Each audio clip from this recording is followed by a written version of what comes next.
Before we go on to this evening's topic of the stages of progress in the Vipassana practice in Mahayana, is there any more questions from earlier today that anyone would like to still ask?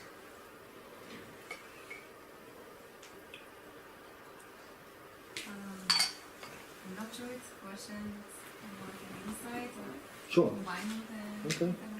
question. Related to a few sessions ago, just didn't have the time to ask it. Regarding all the questions about the brain and science, so I was wondering if one can get the idea of emptiness from birth or from due to like a physical state. Oh. And during one of the meditation today, I remember a TED talk of a brain scientist. I think her name is Jane. It's a very famous TED talk that she had experience of a stroke. Mm-hmm. I don't remember in which one of the sites, but the one which is the conceptual one. Mm-hmm. And I don't know, the conceptual. And she described the experience very strongly with like she lost any connection with the world and with her body, and it's really emotional talk. She described experience that she lost the feeling and the connection with her own body, and she looks around and everything is combining together, and Sure. it seems like it was kind of Well, yeah. emptiness. Well, So yeah. I guess if she would stay like that, she would be dead. But Yeah. I mean, of course, effects on the brain and so forth can have an effect on the mind, of course. And, sometimes people have experiences taking hallucinogenics, like ayahuasca, LSD, and all of these sorts of things. And these experiences can be quite revealing, but, I think that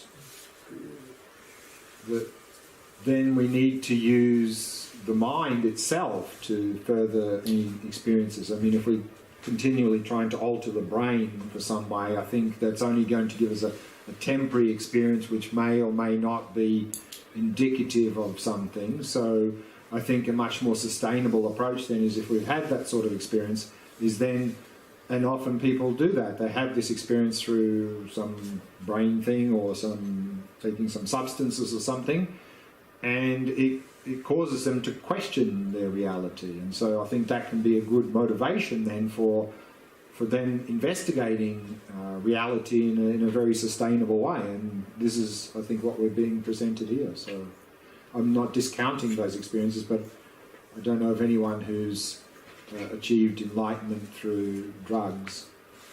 no, it was not a drug. I know, but I mean affecting the brain like that. She's only Sure, talking about sure. the fact that because she's a Sure. brain researcher, Sure. so she was really aware of Yeah. what's happening. And it can be a very good experience, I think, to be very helpful in terms of trying to understand reality. Sure. So it's kind of the same idea, but you... Well, I don't know about the same. I mean, only she knows what she experienced. I mean, she can put it into words, but what she actually experienced, we're not sure. But I mean, it sounds like it was very, very powerful, good experience, for sure. I was with myself about asking this question or not, because it's very related to what you just said. Mm-hmm. But I just want to hear your opinion. Sure. I had this emptiness experience when I was when I tried to kill myself, when I was overdose of drugs. And well, I didn't make it, but I was in a different dimension. I had no understanding of who was I. I didn't have a body or a soul. Sure. I want to understand. I thought about it many years, but I want to understand: did I go somewhere? because I've been to a different dimension that in hindsight I even thought that maybe I was going to my next life. Sure. Because it was hell. Sure. I, Sure. I want to understand what you, Sure. what you Yeah. want to know more about. Yeah. I think the mind is very powerful, and it can produce a lot of things which are very convincing. So, you know, in Buddhism, you know, I hear a lot about people saying they're having out-of-body experiences. According to Buddhism, that's technically possible, but my own personal opinion is that the vast majority of people who claim to have out-of-body experiences, it's not. It's just the mind producing a very powerful hallucination that they believe. In fact, I heard that they're doing, or they have done, or about to do, or something, a study on that, a study that, you know, often people when they're in the operating theatre, and then sometimes the heart stops and so forth, and then often people report, you know, floating above the operating theatre, and there are a couple of those accounts that seem very authentic based on what the person said, and so but I think a lot of those, again, the mind can really produce a lot of hallucination. So the study that they were going to do, I don't know if they did, but what they were going to do is, in many different operating theatres, on top of like a cupboard in the operating theatre, they were going to put a picture. Yeah, they were going to put a picture on top that you could only see from above. And so anyone who claims that they had this, they say, well, what did you see there? Yeah. How you call it again? You said something? Operating theatre. Operating theatre, that's what it's called, where you get operated on. Yeah, they call it a theatre. Operating theatre. I don't know why. But so they were going to do this study, and so that would be one way to, if they can't say, because the only way they could have seen that is they were floating above. So then they were going to ask them, well, what did you see there? And if they couldn't ask, they just discounted as sort of... So this is one way of trying to scientifically validate these experiences. Yeah, so in terms of your experiences, I mean, it could be one of many different options. I mean, it could be just very powerful hallucinating because of the effect of drugs and so forth. That's one possibility. Another possibility is that from a Buddhist perspective, we could have had like an out-of-body experience. Another one is that we could have gone part way through like the death process and came back out. That's what I think. Yeah, so that's, you know, the so-called near-death experiences, and so you know, they're often quite clearly described within Buddhism, so we can talk, that could happen. And so, and if we're sort of going down to those more subtle levels, then that level of mind that is active is much more powerful, and it can perceive a lot of various other things. So it's possible it could have been a valid experience, but I don't know. I mean, it could be one of many possibilities. How can I use it more? Well, again, I think what we can understand from that is that maybe reality is not as we see it, and so then use that to inspire us to investigate further. Well, what is the reality, and this is some of the approaches we can use.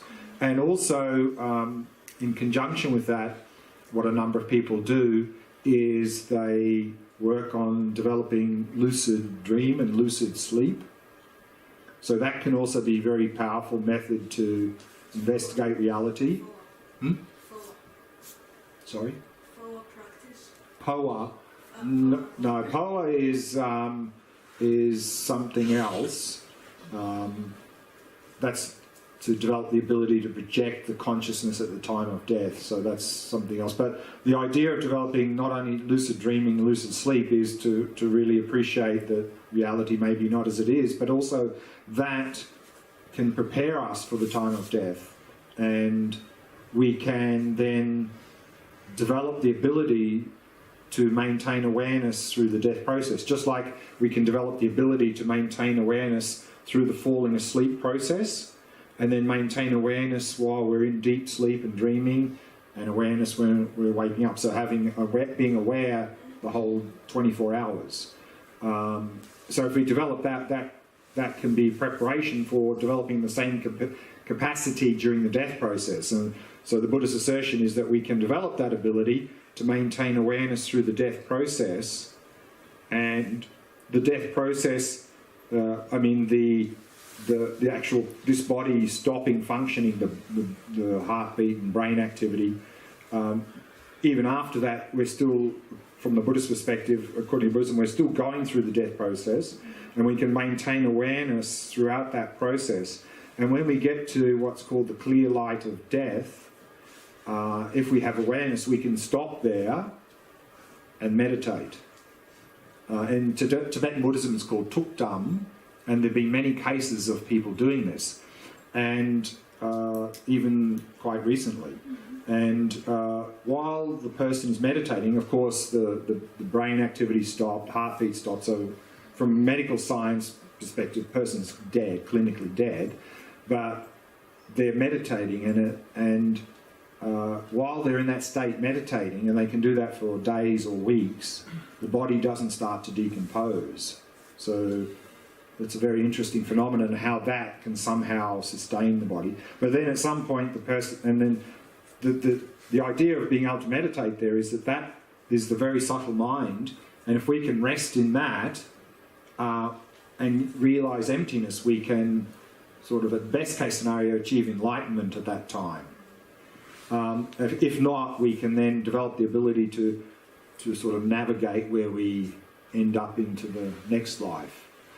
So therefore, that's what you'll find in the Tibetan tradition. They prepare for that time of death to be able to try and do that, because to try and gain access to that very subtle mind in meditation in daily life is extremely difficult, but at death it happens naturally. So all we have to do is maintain awareness till we get to that point, and then we can use that, and then all sorts of things can happen. I don't know if it's related to that, so maybe it's not the scope of this retreat, but do you have any recommendations on how to accompany somebody to death?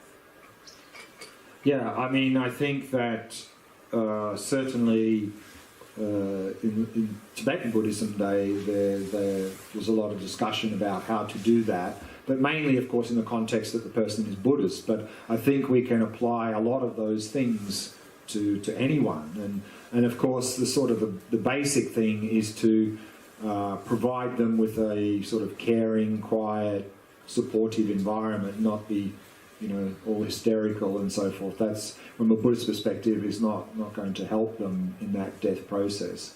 But there are, certainly in Tibetan Buddhism, there is a number of hospices around that are sort of applying those principles in terms of caring for people who are terminally ill and so forth. So, again, the simple answer is just to provide a very supportive environment for them. And one of the, if you look at the actual practices, we can do the Glen practice is one that's often talked about a lot at that time of death for you as a caregiver, and for the person if they happen to have some inclination into that sort of thing, can be very helpful. Do you have a recommendation of a book? Book. Anyone know a book? Stephen Levine book, Who Dies? Yeah. And a few of them. Yeah, the Tibetan Book of the Dead. Yeah, it's a little bit Tibetan. It's you can read it, but I don't know if that's what you'd be looking for. And Elizabeth Kubler-Ross book. Yeah, that could be good. Elizabeth Kubler-Ross. Yeah. She made book public relation out of this. Yeah.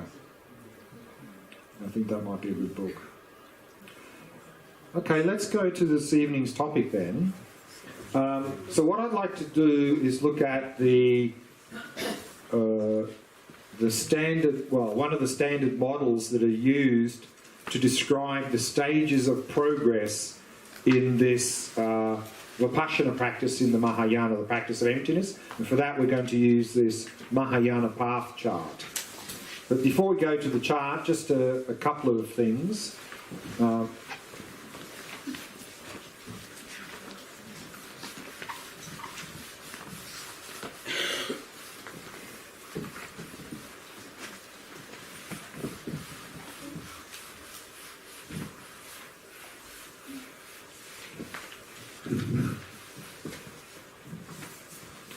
So when we talk about practice, I mentioned that any practice has two parts. There's meditation and then what we do for the rest of the day, how to integrate that.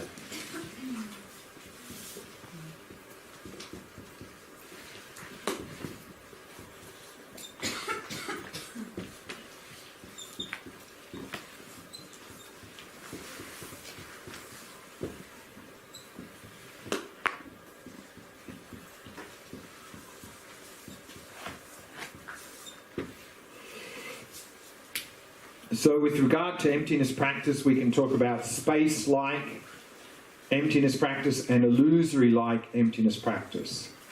So space-like practice is the actual meditation, and illusory-like emptiness practice is what we do in daily life. So of course in meditation then, we do, as we've been looking at today, one suggested way, of course, is look for me, the person, or you can look for the mind, look for the body, look for anything in particular. And then if you don't find that independent me that seems to be here, then that not finding is a space-like experience. It's an absence of independent me. That's why it's called space-like emptiness. So we rest in that not finding, that experience of emptiness. So that's the meditation practice. So again, often it's recommended that we start this emptiness practice by looking at ourselves as a person, and then we can move on to looking for the mind, looking for the body, looking for any, and then expanding that to other phenomena. Then the illusory-like emptiness practice is what we do in daily life. And here, of course, based on our understanding and meditation on emptiness, we are to question appearances in daily life, to not just automatically accept appearances.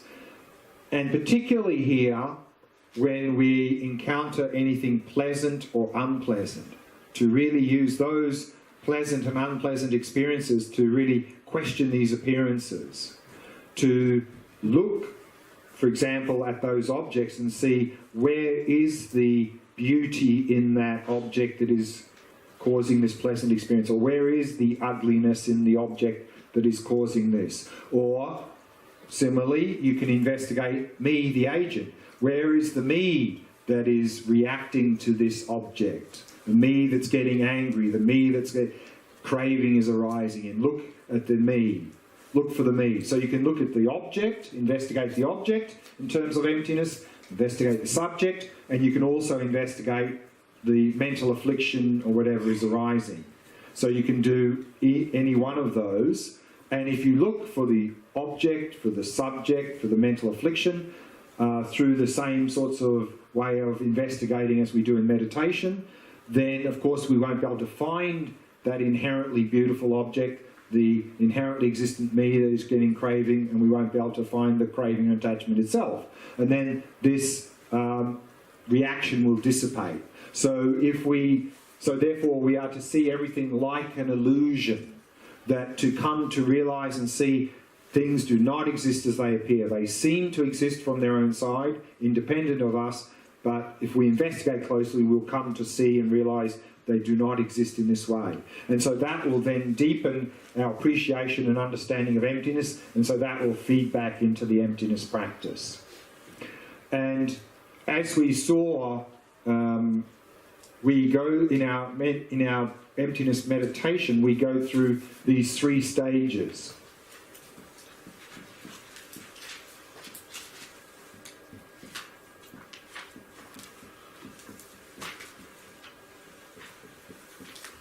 The first stage in Tibetan is Go, means intellectual. So the first stage of our practice is we first gain an intellectual understanding. What are we talking about here in this emptiness? How do we practice it and so forth? So we have some framework that we can bring into practice. Otherwise, we won't know how to investigate, or if we have some experience, what does that mean, and so forth. So first, to gain an intellectual understanding of emptiness in the practice, and then, of course, to bring that into practice, because as long as we simply leave it as an intellectual understanding, it's not really going to change anything much in our life.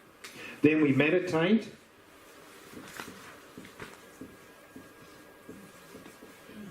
Yeah.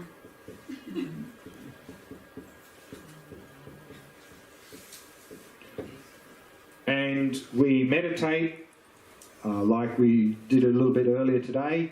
We investigate, and then we come to a little taste or experience of emptiness. This is yam. And if that's quite strong, that experience, that will carry over after the meditation into our daily life, maybe for a few moments, few minutes, few hours, few days, maybe even longer. Eventually it'll wear off. But while it's affecting the mind, you'll find that in daily life there'll be less grasping, less mental afflictions. You'll feel a little bit more connected and closer to others. But it'll wear off. So what we want to do, of course, is we want to stabilise that experience so it's longer lasting. So that's the next stage.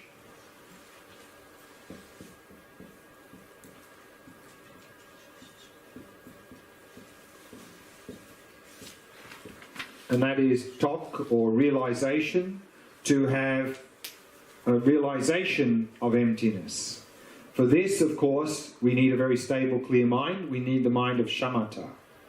And when we talk about a realisation of emptiness, we can talk about this at two levels.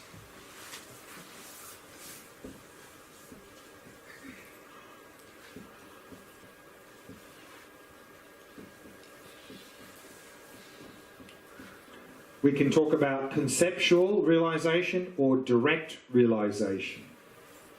So conceptual realisation is that we can have a realisation of emptiness, but there's still a sense of me, the meditator, realising this emptiness. Whereas a direct, non-conceptual realisation of emptiness is where there's a realisation of emptiness, but in that experience there's no sense of me, the agent. There's no sense of agent. There's just the experience of emptiness.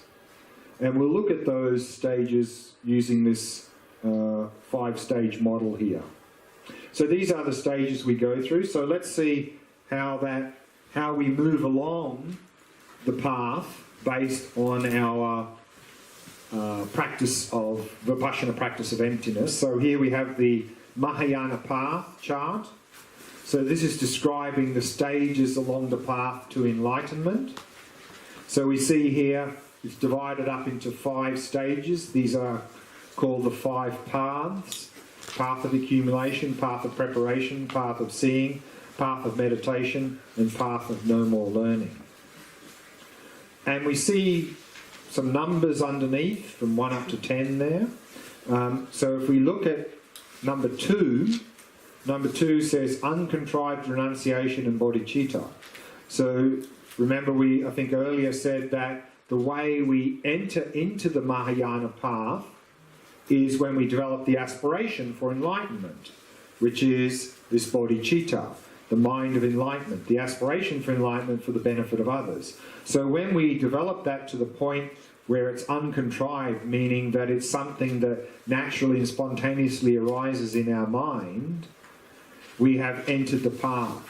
And at that point, we become a bodhisattva. So a bodhisattva is someone who has bodhicitta. But then also you see before that number 1, and it says inferential realization of emptiness, sharp faculty trainees. So what this means is that, when this sort of path to enlightenment is presented, then the really sharp-minded trainees would say, well, okay, let me check out this idea of emptiness and see whether it's really true or not, because I don't want to be putting a lot of effort into a path where I find later on it was sort of not valid, it was not heading me in a good direction. So then the sharp faculty trainee, the one who's really sharp-minded, would then start this emptiness practice, and they would come to what's called an inferential realization of emptiness, meaning using reasoning and logic to infer that things are empty of independent existence. Let's go. Sorry? That's intellectual? What's this? No, this inferential is coming down here further, lower down. That's just intellectual, but an inferential realization is the one down the bottom here. So therefore they would put some effort into the Vipassana practice of emptiness. They would have this realization inferential, not a direct one, and from them that would mean that they would, that's a valid experience, validly realizing that things are empty of independent existence.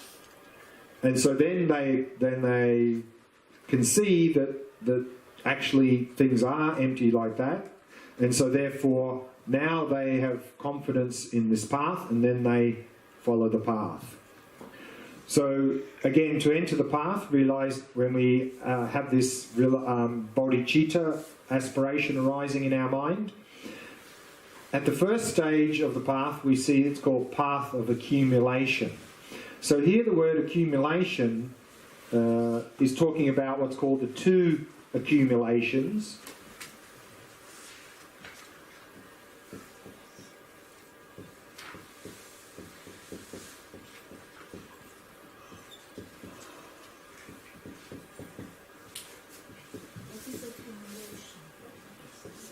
It means to gather, to increase. So the two accumulations are usually described as merit and wisdom. And merit, of course, is simply the result of virtuous activities. So here, of course, we're simply talking about compassionate activities. So again, we're talking about the two main aspects of practice of wisdom and compassion. So here on the first stage of the path, then we are accumulating, meaning we are practicing wisdom and compassion a lot to increase them. Compassionate activities and the wisdom of emptiness. Now, when we've entered this path of accumulation, we have achieved shamatha, and then when we meditate on emptiness, then we can go beyond this taste and experience to, it's not, okay, there's another stage in between here, but we can have then a single pointed experience of emptiness, but it's conceptual, so there's still a sense of me, the meditator, realizing this thing emptiness. So just like now, as a beginner, we sit down, we meditate, and we may have some taste or experience of emptiness. In that experience, there's a sense of me, the meditator, experiencing this emptiness, this space-like experience, this absence. And so here, of course, on the path of accumulation, that is a much deeper experience because we have single-pointed concentration, which means that here, what you notice is that due to that experience of emptiness, when we come out of meditation, our mental afflictions are very much reduced, and if they arise, they are not